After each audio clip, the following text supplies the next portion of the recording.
Class पर आपका स्वागत है। यूपी टेट साइंस, इसमें हम जो है 100 क्वेश्चन लेकर आए हैं, जिसमें बायोलॉजी, केमिस्ट्री और फिजिक्स से क्वेश्चन हैं। देखिए क्वेश्चन का लेवल कुछ हमने इस तरह सा रखा है, जिसमें इजी, मॉडरेट और एडवांस लेवल है, जो कि एग्ज़ाम के लिए बहुत महत्वपूर्ण है। जो इसमें 100 क्वेश्चन हैं, जिसमें कुछ क्वेश्चन बायोलॉजी के रहेंगे, कुछ केमिस्ट्री के रहेंगे, कुछ जो है इसमें फिजिक्स के क्वेश्चन रहेंगे। तो इस सीरीज़ को हम जो चालू कर दी है। इससे पहले हमने एक पार्ट जो है पढ़ा दिया, जिसमें 100 क्वेश्चन है। अब 100 क्वेश्चन की सीरीज़ हम लेके आए हैं, जब तक कि यूपी टेट का एग्ज़ाम होगा साइंस का। इसमें हमारा पहला जो क्वेश्चन रहेगा वो रहेगा, मानव शरीर की सबसे बड़ी ग्रंथि कौन सी है? अग्नाशय, प्यूटरी ग्रंथि, थायराइड ग्रंथि, यकृत। तो इसमें जो है विकल्प नंबर हमारा सही रहेगा डी, यकृत। यकृत जो होती है मानव शरीर की सबसे बड़ी ग्रंथि होती है। अब इसमें हम आगे क्वेश्चन देखेंगे। आगे जो क्वेश्चन है वो ये है, सवाल नंबर 2 है, पौधों में जल का परिवहन किस ऊतक के द्वारा होता है? अब इसमें जो ऑप्शन दे रखे हैं, फ्लोएम, कॉर्टेक्स, एपिडर्मिस, जाइलम। इस विकल्प का जो आंसर हो जाएगा वो हो जाएगा जाइलम। अब देखिए फ्लोएम की हम बात कर लें तो फ्लोएम को आप याद कर सकते हैं फे से, यानी कि एफ से आप याद कर सकते हैं। एफ से आ जाएगा फूड। अगर फूड की जिक्र करेंगे तो यहाँ फ्लोएम आ जाएगा, लेकिन यहाँ जो बात चल रही है वाटर की चल रही है, तो यहाँ जो आंसर सही रहेगा वो रहेगा विकल्प नंबर डी, जाइलम।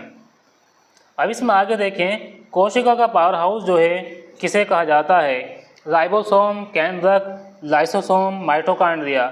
इसमें जो है कोशिका का पावर हाउस जो कहते हैं वो कहते हैं माइटोकॉन्ड्रिया को। इस विकल्प का तो आंसर जो है माइटोकॉन्ड्रिया हो जाएगा। लेकिन थोड़ा आगे जान लेते हैं, इसमें हम बात करते हैं लाइसोसोम की। लाइसोसोम को क्या कहा जाता है? लाइसोसोम को जो है आत्मघाती थैली जो है कहा जाता है। लाइसोसोम की हम बात कर रहे थे, लाइसोसोम को क्या कहते हैं? लाइसोसोम को जो है आत्मघाती थैली कहा जाता है। आत्मघाती थैली के नाम से जो है लाइसोसोम को जाना जाता है।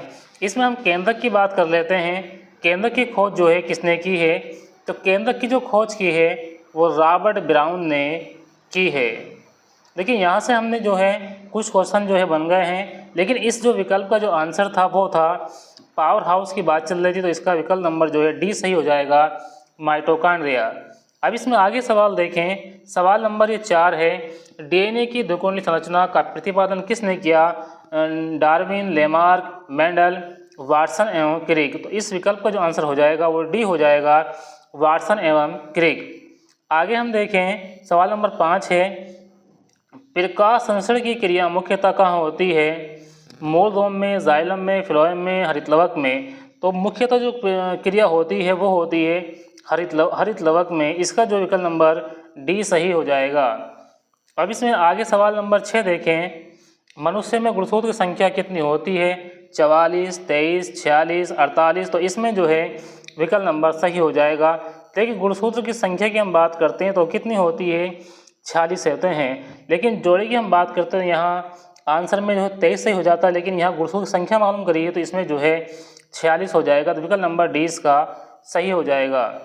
आगे हम देखिए सवाल नंबर 7, जीन शब्द का प्रतिपादन किसने किया? मेंडल ने, मार्गन ने, डार्विन ने, जॉनसन ने। तो इसका जो विकल्प नंबर डी सही हो जाएगा, जॉनसन ने। देखिए जॉनसन ने जो है जीन शब्द का जो प्रतिपादन किया है। मेंडल की हम बात करते हैं, मेंडल ने प्रयोग किस पे किया है? तो मेंडल ने जो प्रयोग किए हैं वो मटर के पौधे पर किए हैं। लेकिन इस विकल्प का जो आंसर है वो डी है, जॉनसन। आगे हम सवाल नंबर 8, हृदय की धड़कन को नियंत्रित करने वाला पेस मेकर। देखिए यहाँ पे पेस मेकर की बात चल रही है, तो पेस मेकर जो कहा जाता है एसओ नोड को कहा जाता है। तो इसका विकल्प नंबर जो है डी सही हो जाएगा। आगे हम सवाल नंबर 9 देखेंगे, मनुष्य में रक्त का लाल रंग किसके कारण होता है? Plasma, WBC, platelets, haemoglobin. तो इसमें जो लाल रंग जो पाया जाता है वो हीमोग्लोबिन के कारण पाया जाता है। विकल्प नंबर इसका जो है डी सही हो जाएगा, हीमोग्लोबिन। आगे हम देखिए सवाल नंबर 10 हो जाएगा, निम्न में से कौन सा विटामिन रक्त के थक्के के बनने में सहायक है? Vitamin A, vitamin B, vitamin C, vitamin K. इसका विकल्प नंबर जो है डी सही हो जाएगा, विटामिन के। आगे हम देखिए सवाल नंबर 11 हो जाएगा, पौधों में गैसों का आदान प्रदान मुख्यतः किसके द्वारा होता है? जड़, तना, पत्ती, शिराएं, रंध्र। देखिए जो इसमें जो रंध्र पाए जाते हैं उसी के द्वारा क्या होता है? गैसों का आदान प्रदान होता है। तो इसका विकल्प नंबर जो है डी सही हो जाएगा, रंध्र। रंध्र को याद रखेंगे, अंग्रेजी में जो है स्टोमेटा कहा जाता है। आगे सवाल देखिए, सवाल नंबर 12, निम्न में से कौन सा आनुवांशिक रोग है? Malaria, dengue, typhoid, haemophilia. इसका विकल्प नंबर डी सही हो जाएगा, हीमोफीलिया। अब आगे देखिए सवाल नंबर 13 हो जाएगा, जैव विकास का सिद्धांत किसने दिया? अरस्तु ने, लेमार्क ने, हुगो डो ब्रीज ने, चार्ल्स डार्विन ने। तो इसका जो है विकल्प नंबर जो है सही हो जाएगा डी, वो हो जाएगा चार्ल्स डार्विन। आगे सवाल देखिए, सवाल नंबर 14 हो जाएगा। 14 क्या है? आरएनए में कौन सा नाइट्रोजन क्षार पाया जाता है? Thymine, guanine, cytosine, uracil. तो इसका विकल्प नंबर जो है डी सही हो जाएगा, यूरेसिल। सवाल नंबर 15, मनुष्य में सवाल नंबर जो है 15 हो जाएगा, मनुष्य में सबसे छोटी अस्थि कौन सी होती है? Femur stapes, malleus stapes. अब इसमें जो है एक साथ दो विकल्प आ गए। अब इसमें देखिए विकल्प हम देखते हैं तो एक तो स्टेपस है, एक तो स्टेपिस है। इसका जो विकल्प नंबर डी सही हो जाएगा, स्टेपिस। अब देखिए यहाँ पे ध्यान से रखेंगे, एक स्टेपस लिखा हुआ है, स्टेपिस लिखा हुआ है, तो विकल्प नंबर इसका डी सही हो जाएगा, स्टेपिस। सवाल नंबर 14, पौधों में भोजन का देखिए भोजन के परिवहन की हम बात करते हैं। अगर भोजन के परिवहन की बात करेंगे तो यहाँ जो आंसर में आ जाएगा वो आ जाएगा फ्लोएम। तो ध्यान रखेंगे भोजन का जो परिवहन होगा वो हो जाएगा फ्लोएम के द्वारा। लेकिन वहीं जल का अगर परिवहन की बात कर लेते हैं तो वहाँ क्या होता है? वहाँ होता है जाइलम। तो दोनों में ध्यान रखेंगे, फ्लोएम फैसे है तो फैसे फूड हो जाएगा। इनके भोजन का जो परिवहन होता है पौधों में फ्लोएम के द्वारा होता है, जल का जो परिवहन होता है वो जाइलम के द्वारा होता है। तो इस सवाल के अकॉर्डिंग जो है इसका जो आंसर हो जाएगा वो कौन सा होएगा? तो इसमें विकल्प नंबर जो है डी सही हो जाएगा, फ्लोएम। विकल्प नंबर इसका डी सही हो जाएगा, फ्लोएम। देखिए भोजन का जो परिवहन होता है फ्लोएम के द्वारा होता है, जाइलम का जो परिवहन होता है वो जल का जो परिवहन होता है वो जाइलम के द्वारा होता है, ध्यान रखेंगे। आगे देखिए सवाल नंबर 17, एड्स का रोग का कारक है बैक्टीरिया, फफूंद, प्रोटोजोआ, HIV। इसका विकल्प नंबर जो है डी सही हो जाएगा, HIV। तो यहाँ आंसर हो जाएगा HIV। अब देखिए सवाल नंबर जो है 18 है, मनुष्य के शरीर में यूरिया का निर्माण कहाँ होता है? गुर्दा, फेफड़ा, पलिहा, यकृत। तो ध्यान रखेंगे यूरिया का जो निर्माण होता है वो होता है लीवर में, लीवर को जो है यकृत भी कहा जाता है। तो इसका विकल्प नंबर जो है डी सही हो जाएगा। आगे सवाल नंबर 19, निम्न में से कौन सा पौधा हार्मोन है? देखिए यहाँ प्लांट हार्मोन की बात चल रही, इंसुलिन, एड्रेनोलिन, थायरोक्सिन, ये सभी क्या है? जंतु हार्मोन है, ये प्लांट हार्मोन नहीं है। तो विकल्प नंबर इसका डी सही हो जाएगा, ऑक्सिन। ऑक्सिन जो होता है वो प्लांट हार्मोन होता है। सवाल नंबर 20, कोशिका सिद्धांत किसने दिया? देखिए रॉबर्ट हुक की बात करते हैं तो रॉबर्ट हुक ने जो किसकी खोज की थी? रॉबर्ट हुक ने जो खोज की थी वो की थी कोशिका थी। कोशिका की जो खोज की थी वो किसने की थी? रॉबर्ट हुक ने की थी। कब की थी? 1665 में। अब इसके बाद आते हैं विर्चो। विर्चो ने क्या बताया था? विर्चो ने ये बताया था पूर्ववर्ती कोशिकाओं से उत्पत्ति जो होती है कोशिकाओं की वो बताया था विर्चो ने। अब मेंडल ने जो प्रयोग किया है वो किस पे किया था? लेकिन मेंडल ने जो प्रयोग किया है वो किया था मटर के पौधों पे। तो ध्यान रखेंगे रॉबर्ट हुक ने खोज की थी कोशिका की 1665 में। विर्चो ने एक सिद्धांत दिया था, विर्चो ने जो दिया था वो बताया था कि कोशिका की उत्पत्ति जो होती है पूर्ववर्ती कोशिकाओं से होती है। मेंडल ने जो प्रयोग किया था वो दिया था मटर के पौधे पर। तो इसका जो विकल्प नंबर डी सही हो जाएगा, स्लाइडन एवं स्वान। स्लाइडन एवं स्वान ने जो है कोशिका सिद्धांत दिया है। आगे सवाल नंबर 21 कि रक्तचाप मापने के यंत्र को कहते हैं स्टेथोस्कोप, बैरोमीटर, थर्मामीटर, स्फिग्नोमीटर। तो इसका जो विकल्प नंबर डी सही हो जाएगा, स्फिग्मोमेनोमीटर। आगे देखिए सवाल नंबर 22। सवाल नंबर 22 है, पौधों में वाष्पोत्सर्जन मुख्यतः कहाँ होता है? जड़, तना, फूल, पत्तियाँ। देखिए मुख्य रूप से जो वाष्पोत्सर्जन होगा वो पत्तियों के द्वारा होगा। पत्तियों में क्या होते हैं? तंत्र पाए जाते हैं जिसको स्टोमेटा कहा जाता है। इसका विकल्प नंबर जो है डी सही हो जाएगा। और देखिए सवाल नंबर 23, मनुष्य के शरीर में सबसे अधिक मात्रा में पाए जाने वाला तत्व carbon, hydrogen, nitrogen, oxygen. Oxygen जो होता है सर्वाधिक मात्रा में मनुष्य शरीर में पाया जाता है। इसका विकल्प नंबर जो है डी सही हो जाएगा, ऑक्सीजन। अब देखिए सवाल नंबर 24 है, हरित लवक में पाया जाने वाला हरा वर्णक है कैरोटीन, ज़ैंथोफिल, एंथोसाइनिन, क्लोरोफिल। हरा वर्णक जो पाया जाता है वो क्लोरोफिल पाया जाता है। इसका विकल्प नंबर जो है डी सही हो जाएगा, क्लोरोफिल।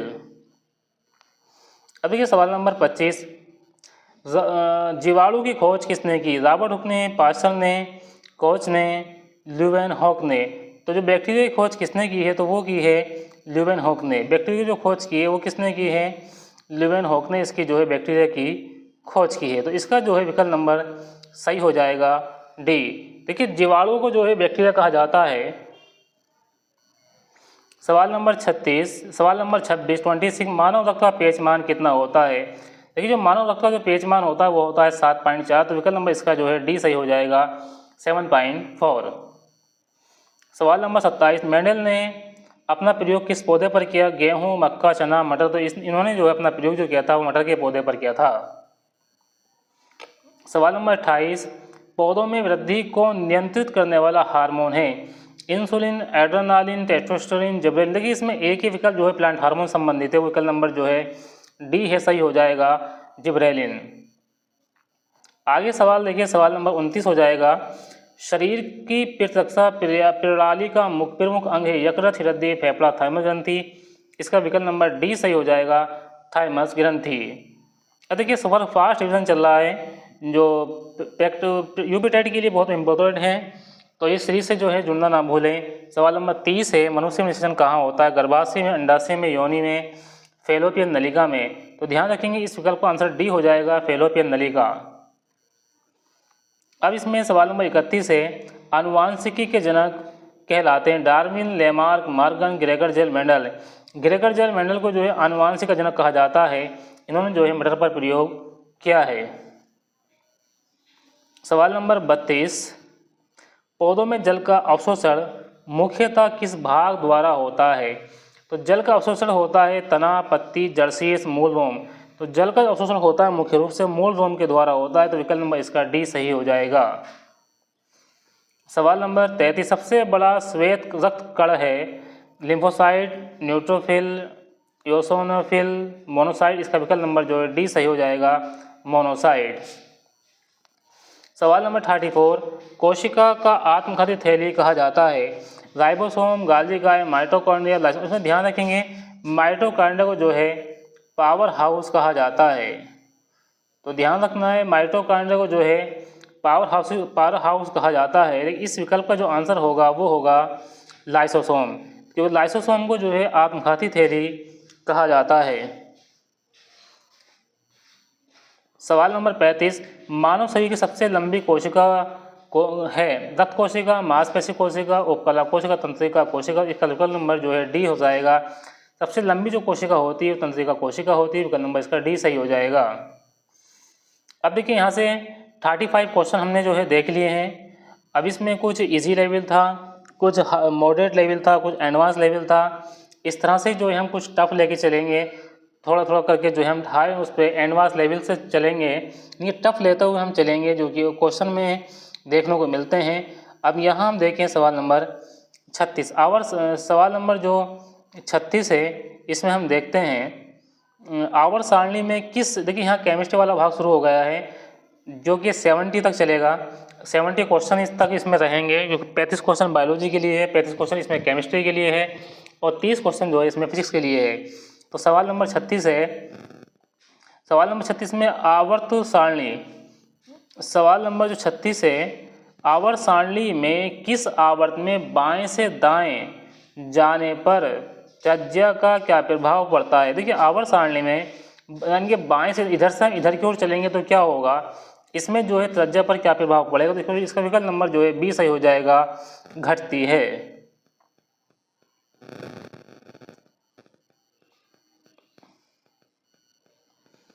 अब देखिए इसमें सवाल नंबर जो है 36 पे थे।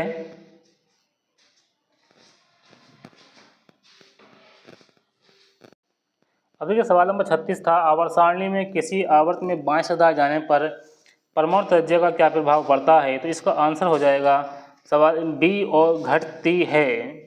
तो यहाँ जो आंसर हो जाएगा वो हो जाएगा घटती है। ऑप्शन नंबर 20 का सही हो जाएगा। अब देखिए 37 क्वेश्चन है निम्नलिखित में से कौन सा एक उभयधर्मी ऑक्साइड है। देखिए उभयधर्मी ऑक्साइड क्या होता है, जिसमें अम्ल और क्षार दोनों ही क्वालिटी पाई जाती है। तो इसमें ऑप्शन हम देखेंगे sodium oxide, carbon dioxide, aluminium oxide, magnesium oxide. तो इसका विकल्प नंबर जो है सी सही हो जाएगा Al2O3। आगे सवाल नंबर 38 है जल का रासायनिक सूत्र H2O है, इसमें ऑक्सीजन की संयोजकता कितनी होती है। देखिए हमें निकालनी है इसकी संयोजकता, यानी कि हम इसकी ऑक्सीजन संख्या निकाल लेंगे। अब देखिए ये जो इसमें देखेंगे, इसमें हमें निकालनी है संयोजकता, तो हम इसके निकाल लेते हैं ऑक्सीकरण संख्या। अब देखिए यहाँ H2 फॉर्मूला है, H2 फॉर्मूले में हमें H की कितनी होती संयोजकता, 1 होती है, तो यहाँ H कितने हैं, 2 होते हैं, तो यहाँ कितनी हो जाएगी, 2 संख्या आ जाएगी। O को जो हम X मान लेते हैं, अब बराबर कितना हो जाएगा, 0 हो जाएगा, क्योंकि यहाँ जो है H2 के बाद संयोजकता ऊपर लगी हुई नहीं है। अब देखिए X का मान हम निकालेंगे तो इधर आ जाएगा -2, इसकी जो अक्सर संख्या हो जाएगी -2 हो जाएगी।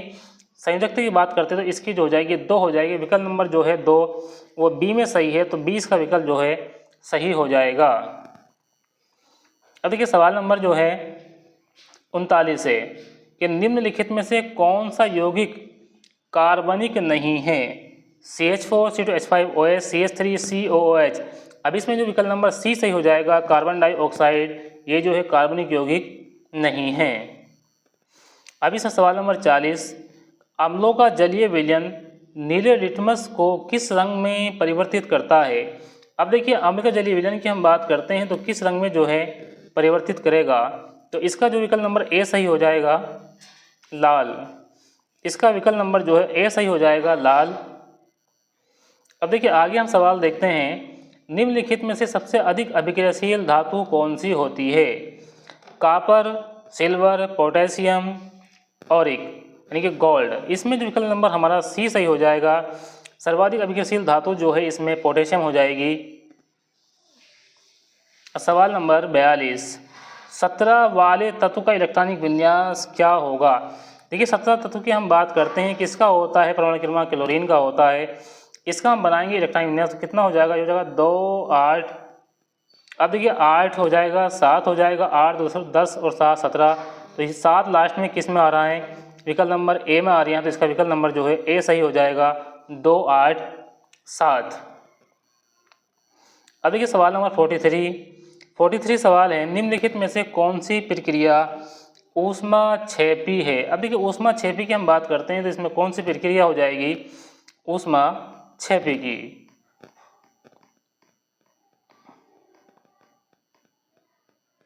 अब देखिए इसमें सवाल नंबर कौन से पे थे हम, देखिए यहाँ था हमारा सवाल नंबर 43, तो इसका जो है विकल्प नंबर हमारा सही हो जाएगा सी, श्वसन। श्वसन को जो है ऊष्माक्षेपी अभिक्रिया जो है कहा जाता है, अंग्रेजी में इसको कहेंगे एक्सोथर्मिक। आगे सवाल नंबर 44, पीएच मान 7 से कम होने पर विलयन कैसा होगा। अब देखिए हम पीएच मान की बात करते हैं, पीएच मान जो होता है 0 से 14 तक चलता है, अगर 7 है तो उदासीन होगा। देखिए पीएच मान की हम बात कर रहे हैं तो ये 0 से लेकर 14 तक चलता है। अब यहाँ बीच में कितना होता है, 7 होता है, तो पीएच मान 7 क्या होता है, पीएच मान 7 जो होता है उदासीन होता है। पीएच मान 7 से कम है तो ये अम्लीय हो जाएगा, अब पीएच मान 7 से अधिक है तो क्या हो जाएगा, क्षार हो जाएगा। अब इस सवाल में क्या कहा गया है, सवाल में कहा गया है पीएच मान 7 से कम होने पर विलयन कैसा होगा। देखिए पीएच मान 7 से कम होता है तो अम्लीय होता है, 7 से अधिक होता है तो क्षारीय होता है, अगर 7 होता है उदासीन होता है, तो यहाँ 7 से कम है, तो इसका जो विकल्प नंबर सी सही हो जाएगा, अम्लीय। अब देखिए सवाल नंबर 45 में क्या है, निम्नलिखित में कौन सा एक समृद्ध हाइड्रोकार्बन है।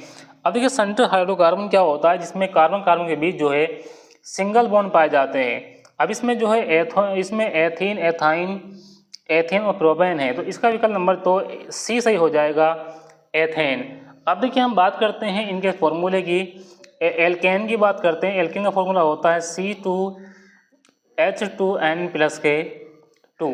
अगर हम एल्केन की बात करते हैं, इसका फॉर्मूला हो जाता है C2H2N। एल्काइन की बात करते हैं तो फॉर्मूला हो जाएगा C2 नहीं आएगा, यहाँ पे CN आएगा, CnH2n+2, CnH2n। अब यहाँ जाएगा CnH2n-2, एल्केन, एल्कीन और एल्काइन। इस विकल्प का जो है सी नंबर सही हो जाएगा, एथेन। और ये सवाल नंबर 46, लोहे पर जंग लगने के लिए आवश्यक नहीं है ऑक्सीजन, जल, नमी, कार्बन डाइऑक्साइड। तो इसमें जो है विकल्प नंबर हमारा सी सही हो जाएगा, कार्बन डाइऑक्साइड। सवाल नंबर 47, परमाणु के नाभिक में कौन कौन से कण पाए जाते हैं। देखिए ये जो है परमाणु का नाभिक है, परमाणु नाभिक में क्या होता है, तो प्रोटॉन होते हैं, दूसरा क्या होता है, न्यूट्रॉन होते हैं, इन्हीं को बोलते हैं नाभिक के कण। तो इनमें दोनों ऑप्शन, ये दोनों जो है कौन से ऑप्शन में है, तो ये पहले में इलेक्ट्रॉन आ गया, ये होने का नहीं है। दूसरे में प्रोटॉन और न्यूट्रॉन है, तीसरे में इलेक्ट्रॉन है, जो भी नहीं होने का, चौथे में इलेक्ट्रॉन है। इसका विकल्प नंबर जो है बी सही हो जाएगा, प्रोटॉन और न्यूट्रॉन। देखिए नाभिक में जो है प्रोटॉन और न्यूट्रॉन पाए जाते हैं, इसलिए जो है इन्हीं को बोलते हैं नाभिकीय कण। अब इसका आगे सवाल देखिए, सवाल नंबर हमारा 48 हो जाएगा। निम्नलिखित में से कौन सा तत्व आकीरीय गैस है। अब आकीरीय गैस में ऑक्सीजन, नाइट्रोजन, हीलियम, क्लोरीन, तो आकीरीय गैस तत्व में जो है हीलियम आ जाएगी, विकल्प नंबर इसका सी सही हो जाएगा, हीलियम। आगे सवाल नंबर 49, सोडियम हाइड्रोक्साइड का रासायनिक सूत्र क्या होता है। अब देखिए सोडियम हाइड्रोक्साइड की हम बात करते हैं, विकल्प नंबर ए इसका तो आंसर हो जाएगा, ठीक है। विकल्प नंबर बी की हम बात करते हैं, बी है KOH। KOH का जो नाम होता है वो होता है पोटेशियम हाइड्रोक्साइड, और सामान्य नाम की हम बात करते हैं तो वो होता है caustic soda. Option number C की बात करें तो वह लिखा हुआ है कैल्शियम हाइड्रोक्साइड, और डी की बात करते हैं तो लिखा हुआ है अमोनियम हाइड्रोक्साइड। तो विकल्प नंबर इसका जो है ए हो जाएगा, सोडियम हाइड्रोक्साइड। ध्यान रखेंगे सोडियम हाइड्रोक्साइड का सामान्य नाम होता है वो होता है कास्टिक सोडा, और पोटेशियम हाइड्रोक्साइड का सामान्य नाम होता है वो होता है कास्टिक पोटास, ठीक है। ए वाले का नाम हो जाएगा सामान्य हो जाएगा कास्टिक सोडा, और बी वाले का नाम हो जाएगा सामान्य हो जाएगा कास्टिक पोटास। इस विकल्प पर जो है ए आंसर सही हो जाएगा। अब देखिए सवाल नंबर जो है 50 है, ये कह रहा है किस तत्व की परमाणु संख्या 11 है, वह किस समूह में स्थित होगा। देखिए 11 की हम बात करते हैं तो ये होता है सोडियम। सोडियम की बात करते हैं तो ये हो जाएगा इलेक्ट्रॉन विन्यास 2 8 1। अब इसमें क्या है, देखिए 1 2 3 3 आवर्त बने हुए हैं। अब इसका कौन से वर्ग में होगा, तो ये जो है पहले वर्ग में हो जाएगा, इसका विकल्प नंबर ए सही हो जाएगा, समूह 1। अब सवाल नंबर 51, निम्नलिखित में से कौन सा ऑक्सीकरण का उदाहरण है। ऑक्सीजन का हटना, हाइड्रोजन का जुड़ना, ऑक्सीजन का जुड़ना, इलेक्ट्रॉन का ग्रहण करना। इसका विकल्प नंबर जो है सी सही हो जाएगा, ऑक्सीजन का जुड़ना।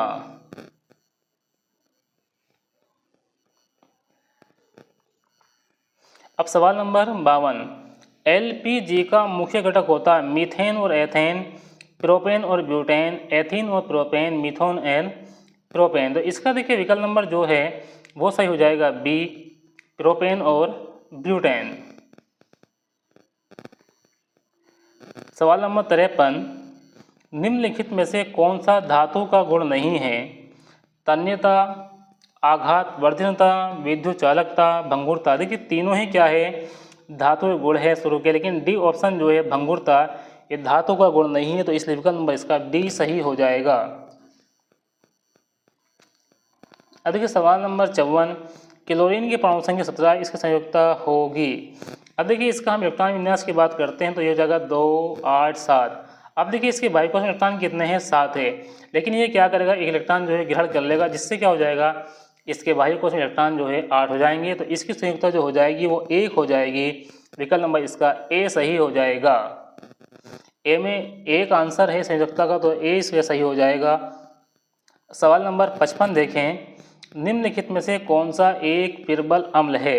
CH3COH, HCl, H2CO3, HCOH। देखिए पहले का नाम हो जाएगा एसिटिक एसिड, दूसरा हो जाएगा हाइड्रोक्लोरिक अम्ल, तीसरा हो जाएगा हाइड्रोजन कार्बोनेट, चौथा हो जाएगा डी वाला ऑप्शन फार्मिक एसिड। तो इसका विकल्प नंबर जो है बी सही हो जाएगा, HCl। HCl जो होता है पिरबल अम्ल होता है।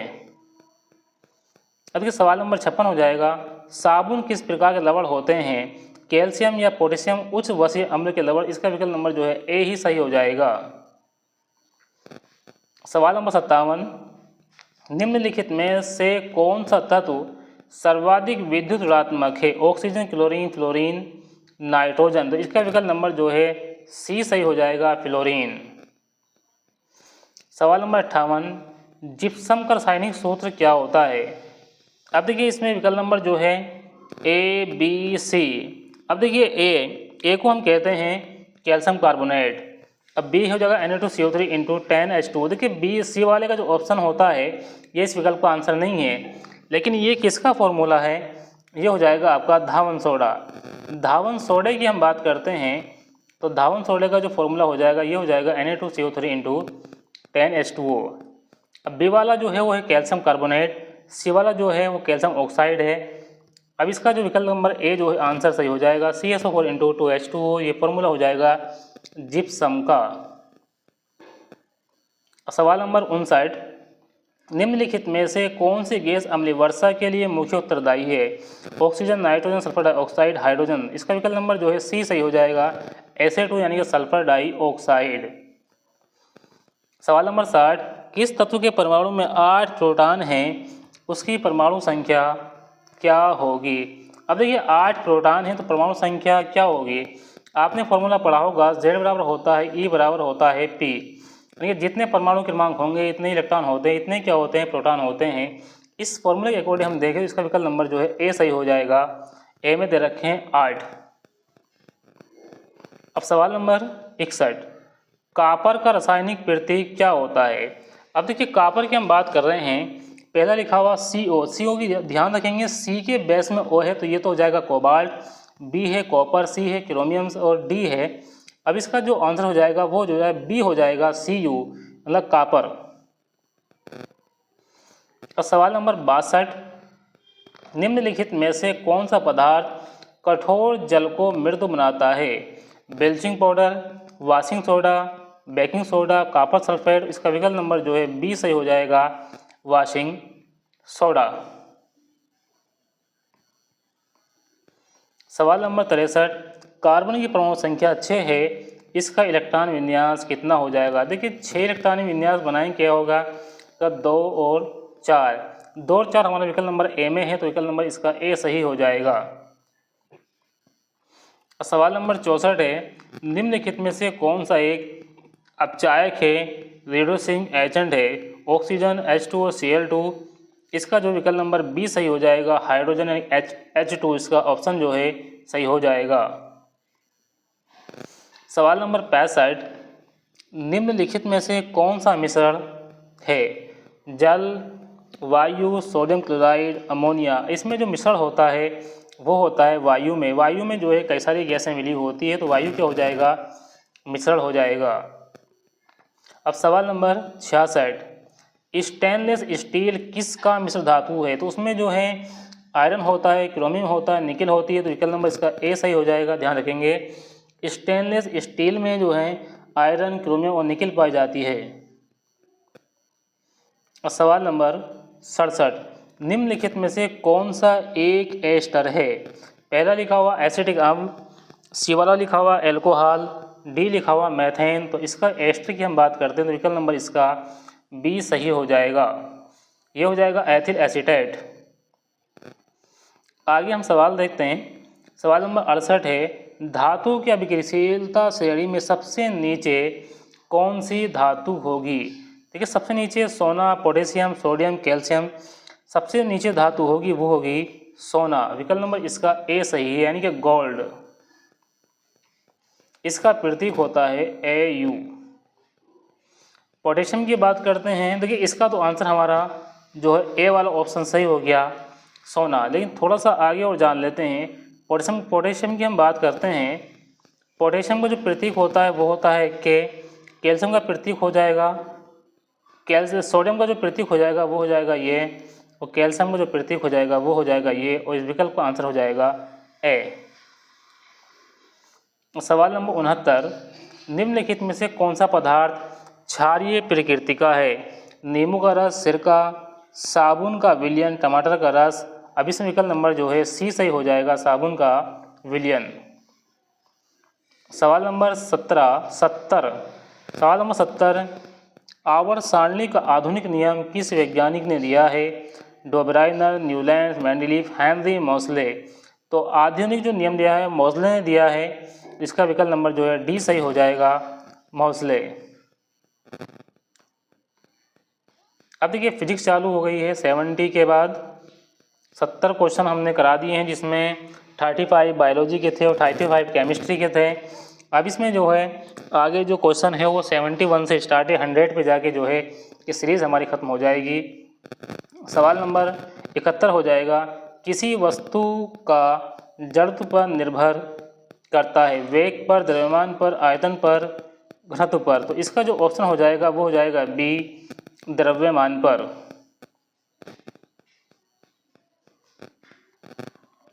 सवाल नंबर 72, न्यूटन का प्रथम नियम किस गुण की व्याख्या करता है? संवेग की, बल की, जड़त्व की, ऊर्जा की? विकल्प नंबर सी सही हो जाएगा, जड़त्व।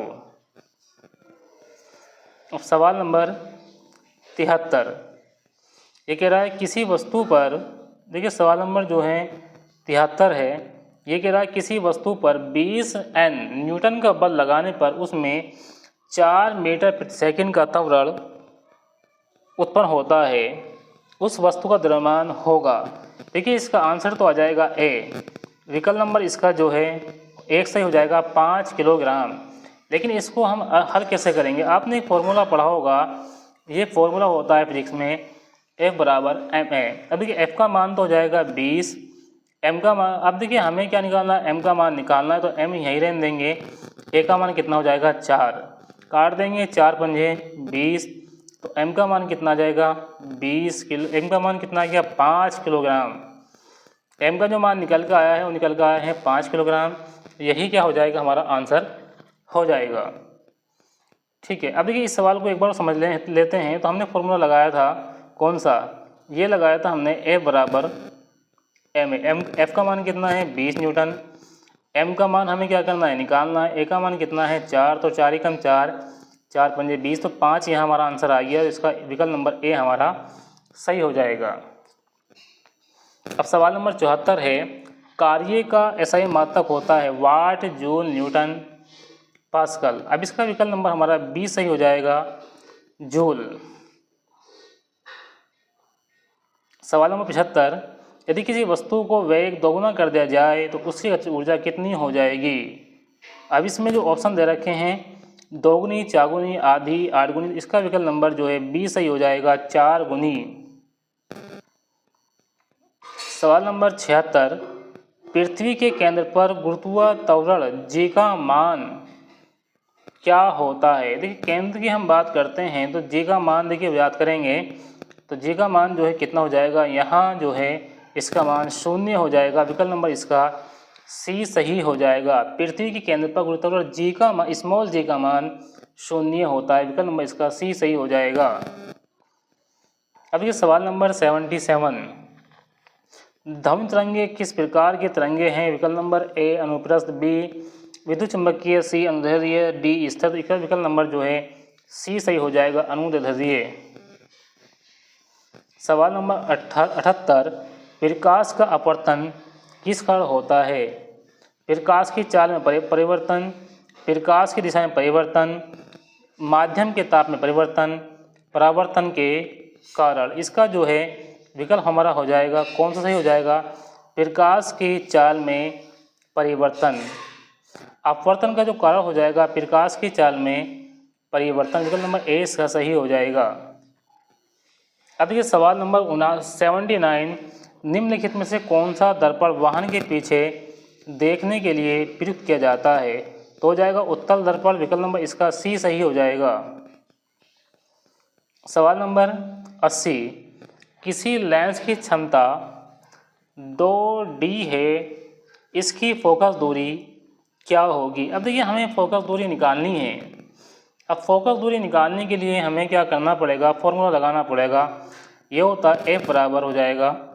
अब देखिए हमें फोकस दूरी निकालनी है, तो निकालने के लिए जो है, अब इसमें निकालने के लिए हम देखें तो कितना हो जाएगा?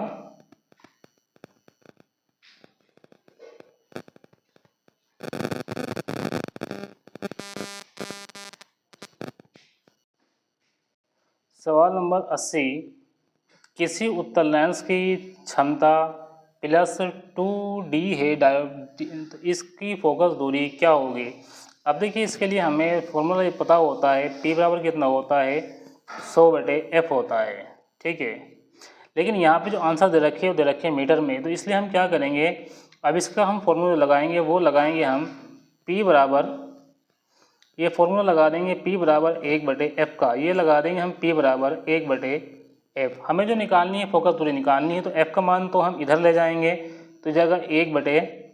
पी। अब एक तो यहीं रह जाएगा, पी का मान कितना है 2 है, तो डिवाइड करेंगे, पॉइंट लगा के 0 बढ़ा देंगे, 10 हो जाएगा, 2 पंजे 10, तो यहाँ आ जाएगा 0.5।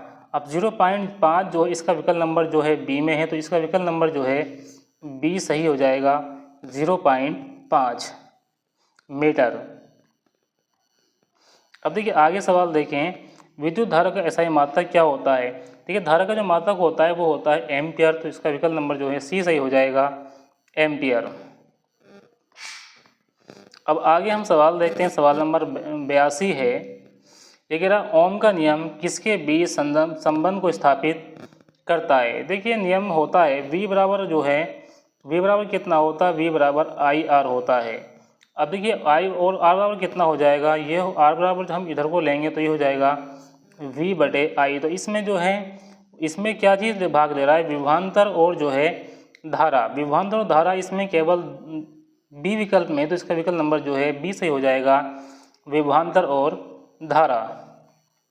अब देखिए सवाल नंबर 83। सवाल नंबर 83 कह रहा है किसी चालक का प्रतिरोध 10 ओम है तथा धारा 2 एम्पियर है, तो विभवांतर कितना होगा। अब देखिए इसमें जो मान दे रखा है प्रतिरोध का, उसे हम आर से लिखते हैं, तो इसका मान हो जाएगा 10 ओम हो जाएगा, और धारा का मान जो हो जाएगा आई बराबर हो जाएगा 2 एम्पियर। अब देखिए इसके लिए हम फॉर्मूला हम लगाएंगे, हमें जो निकालना है V का मान निकालना है, तो V बराबर कितना होता है, फॉर्मूला हम देखें तो V बराबर जो होता है वो IR होता है। अब I का मान कितना है 2 और R का मान कितना है 10, तो जगह 10 दूनी 20 वोल्ट। अब 20 कौन सा ऑप्शन है, विकल्प नंबर सी में 20 है, तो इसका विकल्प नंबर जो है सी सही हो जाएगा। अब देखिए आगे सवाल नंबर 84 है, विद्युत शक्ति का एसआई मात्रक क्या होता है, जूल, वाट, न्यूटन, कूलाम। तो इसका जो विकल्प नंबर जो है बी सही हो जाएगा वाट। अब सवाल नंबर 85, घरेलू विद्युत परिपथ में कौन सा संयोजन प्रयुक्त होता है, श्रेणी क्रम, समांतर क्रम, मिश्रित क्रम, कोई नहीं। तो इसका विकल्प नंबर ए सही हो जाएगा। अब इसका जो है विकल्प नंबर कौन सा सही हो जाएगा, इसका विकल्प नंबर जो है बी सही होगा समांतर क्रम। देखिए घरेलू विद्युत परिपथ में कौन सा संयोजन प्रयुक्त होता है, तो इसमें जो होता है वो होता है समांतर क्रम, तो विकल्प नंबर इसका बी सही हो जाएगा।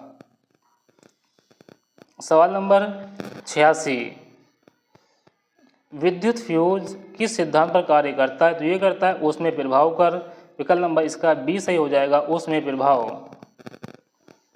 सवाल नंबर 87, कि चुंबकीय क्षेत्र पर परस्पर कभी प्रतिच्छेद नहीं करती है, एक बिंदु पर दिशाएं संभव, 2 दिशाएं संभव नहीं है, तो विकल्प नंबर इसका जो है बी सही हो जाएगा, एक बिंदु पर 2 दिशाएं संभव नहीं है। आगे सवाल नंबर 88, विद्युत मोटर किस सिद्धांत पर कार्य करता है, विद्युत चुंबक प्रेरण, विद्युत धारा का उसमें प्रभाव, विद्युत चुंबकीय धारा, वाहक चालक बल। तो इसका यही विकल्प नंबर जो है सही हो जाएगा, विकल्प नंबर सी, विद्युत चुंबकीय क्षेत्र में धारा, वाहक चालक बल। आगे सवाल नंबर देखिए 89 है, विद्युत जनरेटर किस सिद्धांत पर कार्य करता है, विद्युत चुंबकीय प्रेरण, चुंबकीय प्रभाव, ऊष्मा प्रभाव। तो इसका विकल्प नंबर जो है ए सही हो जाएगा, विद्युत चुंबकीय प्रेरण। अब सवाल नंबर 90, किसी रेडियोधर्मी पदार्थ की दीर्घ आयु 10 वर्ष है, तो 20 वर्ष बाद शेष पदार्थ जो है कितना होगा। अब इसमें दे रखा 1/2, 1/4, 1/8 और 3/4। इसका अब देखिए सवाल नंबर 90 है, किसी रेडियोधर्मी पदार्थ की अर्धायु 10 वर्ष है, 20 वर्ष बाद शेष पदार्थ कितना हो जाएगा, तो ये हो जाएगा 1/4, विकल्प नंबर इसका बी सही हो जाएगा 1/4। सवाल नंबर 91, सूर्य की ऊर्जा का मुख्य स्रोत क्या है, रासायनिक अभिक्रिया, नाभिकीय विखंडन, नाभिकीय संलयन, दहन। तो इसका विकल्प नंबर सी सही हो जाएगा नाभिकीय संलयन। आगे सवाल देखते हैं 92, एक समय प्रकाश वर्ष किसकी इकाई है, समय की, दूरी की, वेग की, ऊर्जा की। तो ये हो जाएगी दूरी, विकल्प नंबर बी सही हो जाएगा। सवाल नंबर 93, यदि किसी तरंग की आवृत्ति बढ़ाई जाए तो उसकी तरंगदैर्ध्य हो जाएगी। ये हो जाएगी विकल्प नंबर बी, घटेगी। यदि किसी तरंग की आवृत्ति बढ़ाई जाए तो उसकी तरंगदैर्ध्य जो है घट जाएगी। सवाल नंबर 94, ध्वनि निर्वात में यात्रा नहीं कर सकती क्योंकि ध्वनि की चाल बहुत अधिक होती है, निर्वात में कण नहीं होते हैं, निर्वात में तापमान नहीं होता है, निर्वात में दाब अधिक होता है। कि निर्वात में जो है कण नहीं होते हैं, इसलिए क्या होता है, ध्वनि निर्वात में यात्रा नहीं कर सकती। विकल्प नंबर इसका बी सही हो जाएगा, निर्वात में कण नहीं होते। सवाल नंबर 95, निम्नलिखित में से कौन सा ऊर्जा का नवीकरणीय स्रोत है? कोयला, पेट्रोलियम, सौर ऊर्जा, प्राकृतिक गैस। इसका विकल्प नंबर जो है सी सही हो जाएगा, सौर ऊर्जा। सवाल देखें 96, जल में वस्तु पर लगने वाला उत्प्लावन बल के सिद्धांत पर आधारित होता है? न्यूटन का नियम, आर्किमिडीज का सिद्धांत, पास्कल का नियम, बर्नौली का सिद्धांत। विकल्प नंबर इसका बी सही हो जाएगा, आर्किमिडीज का सिद्धांत। सवाल नंबर 97, किसी वस्तु का भार चंद्रमा पर पृथ्वी की तुलना में कितना होता है? समान, दोगुना, 1/6 भाग, 1/3 भाग। विकल्प नंबर इसका सी सही हो जाएगा, 1/6 भाग। सवाल नंबर 98, किसी चालक का प्रतिरोध किन कारकों पर निर्भर नहीं करता है? लंबाई, अनुप्रस्थ काट का क्षेत्रफल, पदार्थ की प्रकृति, चालक में प्रवाहित धारा। तो ये निर्भर नहीं करता है, ये करता है चालक में प्रवाहित धारा पर। चालक में प्रवाहित धारा पर जो है निर्भर नहीं करता। विकल्प नंबर इसका डी सही हो जाएगा। सवाल नंबर 99, सफ़ेद प्रकाश को प्रिज्म से गुजारने पर रंगों विभाजन की घटना को क्या कहते हैं? परावर्तन, अपवर्तन, प्रकीर्णन, वर्ण विक्षेपण। तो इसे कहते हैं वर्ण विक्षेपण। तो इसका डी विकल्प जो है सही हो जाएगा। अब देखिए इसमें आखिरी सवाल है, क्योंकि हमने 100 सवाल लिए थे। अब इससे पहले सीरीज़ हमने जो कल कराई है पार्ट 1, उसमें भी 100 सवाल लिए थे। जब तक यूपी टेट का एग्ज़ाम जो होगा तो 100 सवाल की जो है डेली प्रैक्टिस लेके आ रहे हैं। तो आप लोग जो है इससे जुड़ना ना भूलें। तो वो चैनल को हमारे सब्सक्राइब कर लें, वीडियो को लाइक करें, अपने दोस्तों में जो है शेयर करें। आखिरी सवाल है इस वीडियो का, सवाल नंबर 100 है, न्यूटन का तृतीय नियम क्या कहता है? बल बराबर द्रव्यमान गुणा त्वरण, प्रत्येक क्रिया बराबर विपरीत दिशा में क्रिया होती है, वस्तु अपनी अवस्था में रखती है, संवेग का संरक्षण का नियम। तो इसमें जो है विकल्प नंबर जो है बी सही हो जाएगा, प्रत्येक क्रिया के बराबर एवं विपरीत प्रतिक्रिया होती है। वीडियो को लाइक करें, अपने दोस्तों में शेयर करें और चैनल को सब्सक्राइब करना ना भूलें। मिलते हैं आपसे नेक्स्ट वीडियो में। Thanks for watching this video.